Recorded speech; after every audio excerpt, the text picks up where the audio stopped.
नमस्कार, स्वागत है आपका उत्तर प्रदेश के अंबेडकर नगर से ताजा तरीन लेटेस्ट और एक्सक्लूसिव खबरों के लिए आप देख रहे हैं एवीएन न्यूज प्लस। आपके साथ मैं हूं ज्ञानेंद्र पांडे ज्ञानी। इस समय पूरे देश में आग उबाल ले रहा है। राजपूताना ताकत इस समय सड़कों पर दिखाई दे रहा है। महाराणा सांगा के खिलाफ जो टिप्पणी किया है राज्यसभा सांसद समाजवादी पार्टी के नेता रामजीलाल सुमन के खिलाफ आक्रोश फूट पड़ा है राजपूतों का।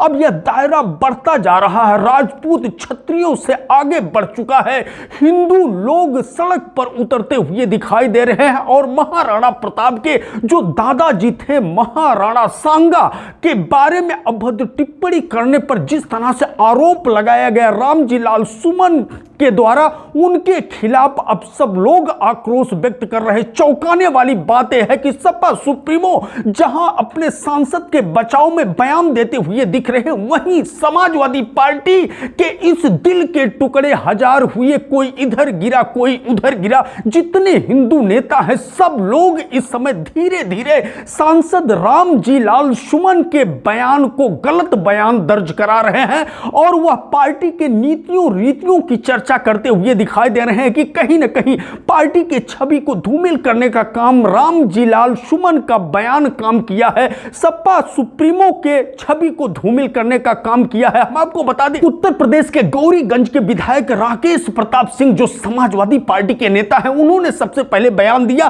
कि रामजीलाल सुमन का जो बयान है यह इतिहास का अल्प ज्ञान का परिणाम है। इस तरह के बयान से बचना चाहिए और स्पष्ट रूप से उन्होंने कहा कि समाजवादी पार्टी के नेता का कोई लेना देना ऐसे बयान से नहीं। वही दूसरी तरफ अंबेडकर नगर के जो पूर्व सांसद हैं, जो आलापुर के विधायक हैं, राष्ट्रीय सचिव हैं समाजवादी पार्टी के पूर्व सांसद विधायक त्रिभुवन दत्त ने भी यह कहा कि यह निजी बयान हो सकता है रामजीलाल सुमन का, ऐसे बयान से बचना चाहिए, इस तरह का बयान कतई नहीं देना चाहिए। उन्होंने कहा आज आवश्यकता है बयान का, तो सदन में रोजगार पर चर्चा होनी चाहिए, सदन में उद्योग पर चर्चा होना चाहिए, सदन में महिला उत्पीड़न पर चर्चा होना चाहिए। जो भारतीय जनता पार्टी के सुप्रीमो ने पहले दावा किया था, पहले वादा किया था, वह पूरा आज तक नहीं हुआ, उस पर चर्चा होना चाहिए। सब मिलाकर के सड़कों पर जिस तरह से इस समय कर्णी सेना उतर चुकी है, इसके पहले भी सलार सैयद गाजी के ऊपर जब बयानबाजी हुआ था तो इस तरह से ही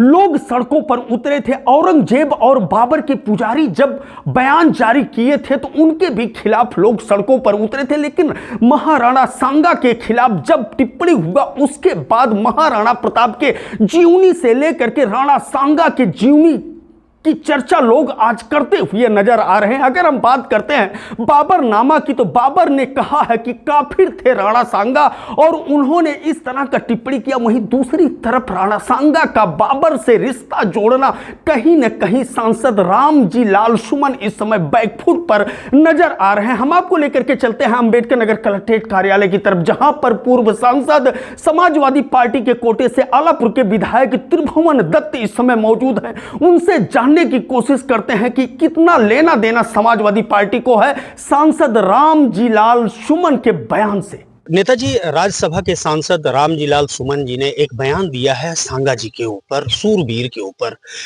कि वो गद्दार थे। इसको लेकर के काफी बवाल चल रहा है पूरे देश में। इस समय क्षत्रिय समाज के लोग सड़कों पर उतर गए हैं। हर राजनीतिक क्षेत्र के लोग इस पर तीखी टिप्पणी कर रहे हैं। समाजवादी पार्टी के नेता द्वारा इस तरह से बयान दिया गया, कहां तक आप सहमत हैं इस बयान से?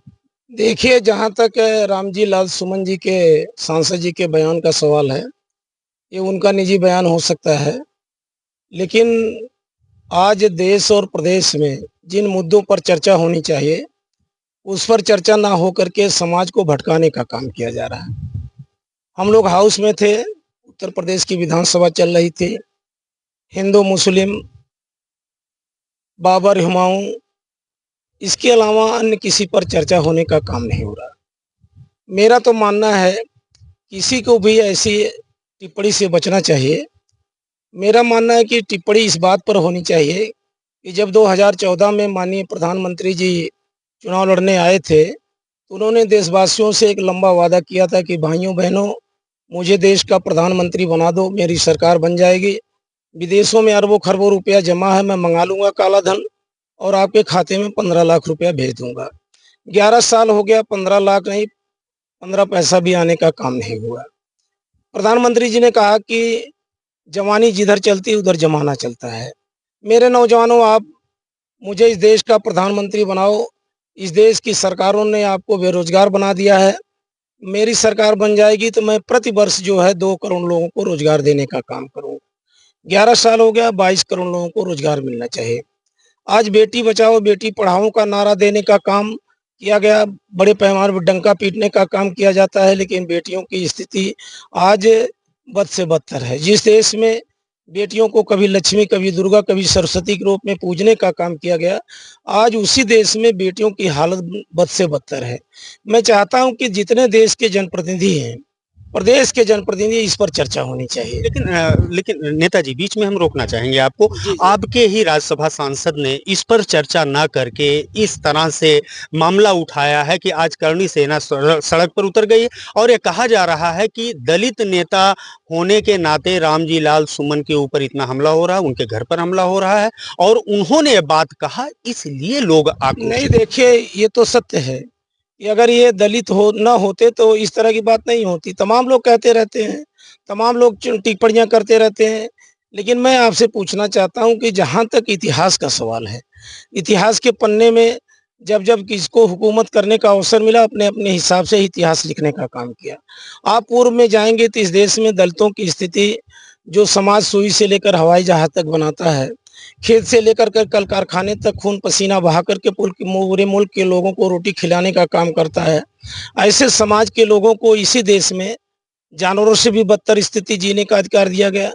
जानवर जिस तालाब का पानी पी सकता था, उस तालाब का पानी पीने का भी अधिकार नहीं था। सांसद जी, हम कोई लोग हैं जिन्होंने इसको चीज को लिखने का काम किया है। मेरा मकसद उस इतिहास को कुरेदना नहीं है। मेरा मकसद ये है कि जिस तरह का सोच आप रखते हैं कि वर्तमान परिदृश्य में जो चल रहा है उस पर चर्चा होनी चाहिए, जिससे देश को लाभ हो। इस तरह से गाड़ा मुर्दा उखाड़ने की क्या जरूरत? कोई फायदा नहीं है। मेरा यही कहना, मैं बार बार यही कह रहा हूँ कि चाहे किसी भी दल के नेता हो, किसी भी पार्टी के हो, मेरा उद्देश्य है कि क्षेत्र की जनता, प्रदेश की जनता और देश की जनता का विकास कैसे होगा, कैसे भाईचारा बनेगा, कैसे देश की उन्नति और तरक्की होगी, उसके विषय में हमें चर्चा करना चाहिए और इस बात पर लड़ाई लड़नी चाहिए कि हमारा देश, जो हमारे पूर्वजों ने सोने की चिड़िया बनाया था, विश्वगुरु बनाया था, वो स्थान दोबारा हम लाने में कैसे कामयाब होंगे, इस पर लड़ाई लड़नी चाहिए। राज्यसभा के सांसद रामजी लाल सुमन ने विवादित बयान दिया है। उन्होंने कहा है कि इब्राहिम लोदी को हराने के लिए राणा सांगा ने बाबर को बुलाया था हिंदुस्तान और उसके बाद बाबर का कुनबा यहां पर बढ़ा है। कहीं न कहीं राणा सांगा को कटघरे में खड़ा करने का काम किया। क्या कुछ कहा है राज्यसभा के सांसद रामजी लाल सुमन ने, समाजवादी पार्टी के जो नेता है, सुनिए एक छोटा सा क्लिप।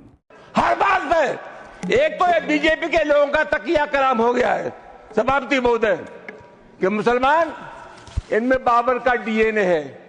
उप सभापति महोदय, मैं जानना चाहूंगा कि बाबर का डीएनए मुसलमान में है।